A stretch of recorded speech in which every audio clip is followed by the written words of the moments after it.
सुनाती हूँ।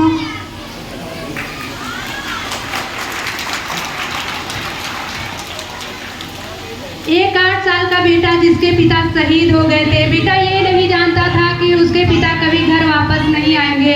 बेटा अपने पिता के ना आने की वजह अपने माँ से पूछता है। मैं गीत के माध्यम से आप तक पहुँचाने का प्रयास करती हूँ। इसमें जो भी गलतियाँ हो क्षमा करने की महान कृपा करिएगा। कि चारों तरफ उजाला पर अंधेरी रात थी, चारों तरफ उजाला पर अंधेरी रात थी। जब वो हुआ शहीद उन दिनों की बात थी, जब वो हुआ शहीद उन दिनों की बात थी। आंगन में बैठा बेटा माँ से पूछे बार बार, दीपावली पे क्यों न आए पापा अब की बार, दीपावली पे क्यों न आए पापा अब की बार, दीपावली पे क्यों न आए पापा अब की बार। वो बेटा ये नहीं जानता कि उसके पिता कभी वापस नहीं आएंगे। बेटा अगली पंक्ति में अपनी माँ से क्या कहता है सुनिएगा।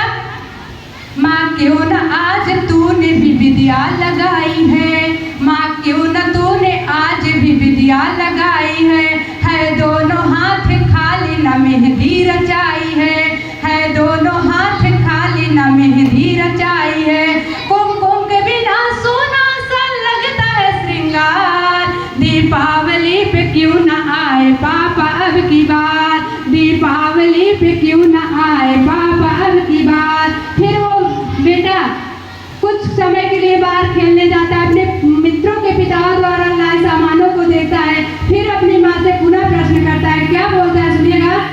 माँ क्यों ना, माँ आज भी न तूने कहानी न सुनाई, माँ तूने आज भी कहानी न सुनाई, 2 दिन हुए न तूने कहानी न सुनाई। आज हर बार की तरह न तूने खीर बनाई, हर बार की तरह न तूने खीर बनाई। आने दो पापा को मैं सारी बात कहूँगा, आने दो पापा को मैं सारी बात कहूँगा।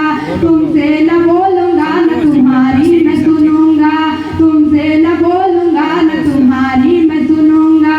ऐसा क्या हुआ कि बताने से इनकार, दीपावली पे क्यों न आए पापा अब की बार, दीपावली पे क्यों न आए पापा अब की बार।